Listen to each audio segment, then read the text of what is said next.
So hi friends, Kishkindha Kandam. അതെ, ആസിഫ് അലിയുടെ cinema. Actually cinema കണ്ടിറങ്ങിയപ്പോഴേ ഇതിനകത്ത് വിജയരാഘവനാണോ ആസിഫ് അലി ആണോ നായകൻ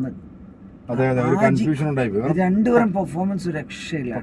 പെർഫോമൻസ് എനിക്ക് തോന്നുന്നു ആസിഫ് അലിയുടെ cinema one of the best performance. അല്ല, ആസിഫ് അലിയുടെ ചില ഇന്നത്തെ നമുക്ക് പറയാൻ പറ്റത്തില്ല. കാരണം ആസിഫ് അലി ഒരു ഇൻസിഡന്റില് ആസിഫ് അലിയുടെ കരയുന്നൊരു സീൻ ഉണ്ട് കേട്ടോ. അതായത് ഇത് ഇവിടെ കൊണ്ടുപോകും സാധനം. ആ ഒരു നമ്മൾ ഭയങ്കര ക്ലൈമാക്സിലേക്ക് വരുമ്പോഴത്തേക്ക് നമ്മൾക്ക് കുട്ടികളുള്ള ഒരു പേരന്റ് ആണെങ്കിലുണ്ടല്ലോ, അത് ശരിക്കും കണക്ട് ആവും. എനിക്ക് ഭയങ്കരമായിട്ട് ഫീൽ ആയി. നമ്മൾ രാവിലെ കണ്ട ARM അത് വേറൊരു ഒരു മാസ് മൂവി ആണെങ്കിലുണ്ടല്ലോ, ക്ലാസ് മൂവി അല്ലേ? ക്ലാസ് എന്ന് പറഞ്ഞാൽ സസ്പെൻസ് ത്രില്ലർ എന്ന് വേണമെങ്കിൽ പറയാം. ദഞ്ജിത്ത് അല്ലേ ഡയറക്ടർ? ദഞ്ജിത്ത് ഡയറക്ടർ. ആ ഡയറക്ടറിനെക്കാളും എനിക്ക് ഏറ്റവും ഇഷ്ടപ്പെട്ട ബാഹുൽ എന്ന് പറഞ്ഞ സ്ക്രിപ്റ്റും സിനിമാറ്റോഗ്രാഫറുമാണ്. ഈ സ്ക്രിപ്റ്റ് സത്യം പറഞ്ഞാൽ ഇങ്ങനത്തെ സ്ക്രിപ്റ്റ് ഓൾറെഡി ഒരു സിനിമയിൽ വന്നിട്ടുണ്ട്. ജേസുയുടെ സിനിമ വന്നിട്ടുണ്ട്. ഞാനത് എന്താണെന്ന് സ്പോയിലർ പറയുന്നില്ല. പക്ഷെ ആ ഒരു സ്ക്രിപ്റ്റിനെ ഈ രീതിയിൽ വളർത്തിയെടുത്തത് അധികം കഥാപാത്രങ്ങളില്ല. വിജയരാഘവൻ, അപർണ ബാലമുരളി, ജഗദീഷ് നല്ല പെർഫോമൻസ്. അതുപോലെ തന്നെ നമ്മുടെ അശോകൻ കക്കാരവി, മറ്റെന്തോ കുറച്ച് കഥാപാത്രങ്ങളുള്ളൂ. ജോബി ജോർജ് ആണ് സിനിമയുടെ പ്രൊഡ്യൂസർ, അതായത് ഗുഡ്വില്ലാണ്.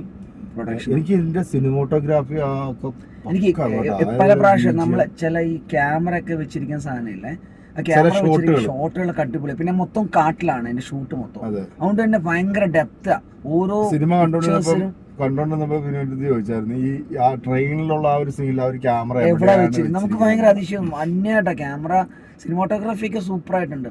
സിനിമ ഓവറോൾ പറയുകയാണെങ്കിൽ വളരെ ഇങ്ങനെ സ്ലോലി ഇങ്ങനെ പോയിക്കൊണ്ടിരിക്കുക. നല്ല ബോറിംഗ് ഇല്ല. അത് മാത്രമല്ല BGM ഒക്കെ ഭയങ്കര എഫക്റ്റീവ് ആട്ടോ. ത്രില്ലിംഗ് മൂഡുണ്ട്. ത്രില്ലർ പടമാണ്. വളരെ സ്ലോയിൽ റിലാക്സ് ആയിട്ട് കാണാൻ പറ്റിയ ഒരു മൂവിയാണ് എനിക്ക് ഫീൽ ചെയ്തത്. കൂമൻ സിനിമയ്ക്ക് ശേഷം ആസിഫിയുടെ പെർഫോമൻസ് ഉണ്ടല്ലോ ഒരു പീക്കിലെത്തിയിട്ടുണ്ട്. കാരണം വേറെ ലെവലിൽ പിന്നെ അപർണ ബാലമുരളിയുടെ വേ ഓഫ് ഒരു അന്വേഷണ സ്റ്റൈൽ ഉണ്ട്. ഷെർലക് ഹോംസ് രീതി എന്നൊക്കെ ആസിഫലി പറയാം. അതും പക്ക സസ്പെൻസ് ആണ്. കാരണം നമുക്ക് ഫസ്റ്റ് ഹാഫ് നമുക്ക് ഒരു പിടുത്തവും തരുന്നില്ല. ഞാൻ ഒരു അരമണിക്കൂറായിട്ട് ഞാൻ ഇക്കോട് ചോദിച്ചു പ്ലോട്ട് എന്താ, പ്ലോട്ട് കിട്ടുന്നില്ല. കുറച്ച് കുരങ്ങനെയും കാണിക്കുന്നുണ്ട്, കുറച്ച് കാടും കാണിക്കുന്നുണ്ടെന്നല്ലാതെ എന്താണ് പ്ലോട്ട് ഒന്നും നമുക്ക് മനസ്സിലാവുന്നതേ ഇല്ല. നല്ല രീതിയിൽ തന്നെ അത് കഴിഞ്ഞിട്ട് നമുക്ക് ഒരു സംഭവം ഹിറ്റ് കിട്ടും.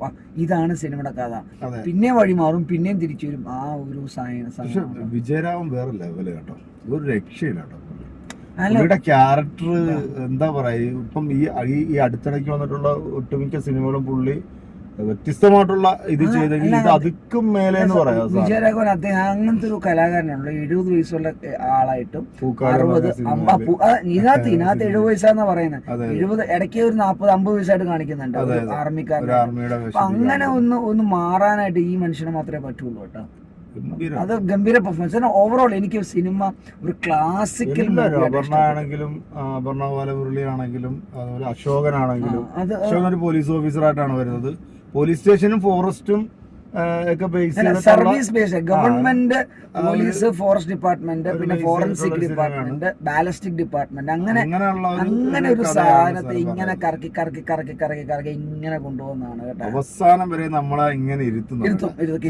അവസാനം നമ്മൾ ക്ലൈമാക്സ് കണ്ട് നമ്മൾ കൈയടിച്ച് നമ്മുടെ ഒരു പെർഫോമൻസ് ഉണ്ട്. ഈ അച്ഛനും മോന്റെ ഒരു പെർഫോമൻസിൽ നമ്മളെ കൈയടിച്ചു. കാരണം ആ ഒരു കെമിസ്ട്രി ഭയങ്കരമായിട്ട് വർക്കൗട്ടായി. സത്യം പറഞ്ഞാൽ അത് ആരാണോ വിജയരാഘവൻ സാറിനെ കാസ്റ്റ് ചെയ്തതെങ്കിൽ പക്കാ കാസ്റ്റിംഗ് ആയിരുന്നു.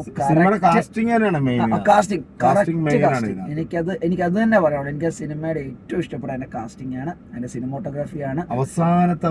അവസാനത്തെ ആ ഒരു സീനില്ലേ, നമ്മുടെ നമുക്കൊരു സിനിമയില്ലേ കാതലിനകത്തൊരു സീനില്ല, അച്ഛനും മോനും കെട്ടിപ്പിക്കുന്ന സീനില്ലേ, അതുപോലത്തെ ഒരു സീനിനകത്തുണ്ട്. ആ സീനില് നമ്മൾ ഒന്ന് തരിക്കും ചെറുതായിട്ടൊന്ന് പതറി. നമ്മള് പതറും. ഞാൻ നമ്മുടെ കുടുംബത്തോട് നമ്മൾ കമ്പയർ ചെയ്യും ഈ സിനിമ. സത്യത്തിൽ നമ്മൾ ഈ സിനിമ ഇന്ന് തന്നെ കാണണം, ഇന്ന് തന്നെ ഇതിന്റെ റിവ്യൂ ചെയ്യണമെന്നുണ്ടായിരുന്നു. പക്ഷെ ഇത്രയും ലേറ്റ് ആയതുകൊണ്ട് നമ്മൾ റിവ്യൂ നാളെ രാവിലെ നമ്മൾ പോസ്റ്റ് ചെയ്യും. പക്ഷേ ഉറപ്പായിട്ടും നിങ്ങൾ തിയേറ്ററിൽ പോയി ഈ ഓണത്തിന് ഫാമിലി ആയിട്ട് പോയി കാണാൻ പറ്റിയ ഒരു നല്ലൊരു സസ്പെൻസ് ത്രില്ലർ സിനിമ തന്നെയാണ്.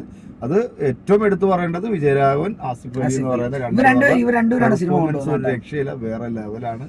ആസിഫ് അലി എന്താ പറയാ, തെളിഞ്ഞ് വീണ്ടും വരുന്നു. ആസിഫ് അലി, പുള്ളിക്കാരൻ ആസിഫ് അലിയുടെ ഇമോഷണൽ സീൻസ് ഒക്കെ ഭയങ്കരമായിട്ട് ഇങ്ങനെ കരഞ്ഞൊരു സീനുണ്ട്, അതൊക്കെ ഒരു രക്ഷയിലാണ്. ഞാൻ ഒരു 15 മിനിറ്റോളം സീൻ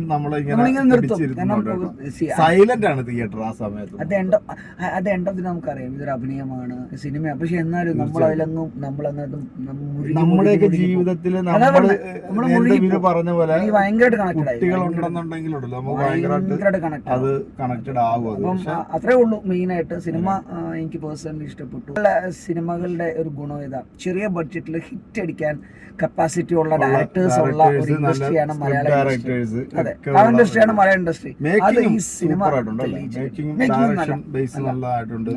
സിനിമോട്ടോഗ്രാഫി ഗുഡ്, അതുപോലെ തന്നെ BGM, ബാക്ക്ഗ്രൗണ്ട് സ്കോർ എല്ലാം ഒരു സിനിമയുടെ എന്തൊക്കെയാണോ വശങ്ങൾ വേണ്ട അതെല്ലാം സൂപ്പർ ആയിട്ടുണ്ട്. പിന്നെ ഒരു വ്യക്തി തിയേറ്ററിൽ വന്ന് മനസ്സ് നിറഞ്ഞ നമ്മൾ അതെ തിയേറ്ററിൽ വന്ന് കാണുക, കണ്ട് നിങ്ങളുടെ അഭിപ്രായങ്ങൾ അറിയിക്കുക. 2 സിനിമകളുണ്ട്, കൊണ്ടലുണ്ട്, ഒപ്പം തന്നെ നമ്മുടെ എവർഗ്രീൻ ഹീറോ റഹ്മാൻ ഉമർ ലുലുവിന്റെ എന്താണ് നടക്കാൻ പോകുന്നതിനെ കുറിച്ചിട്ട് നാളെ അതിന്റെ റിവ്യൂ ചെയ്യും.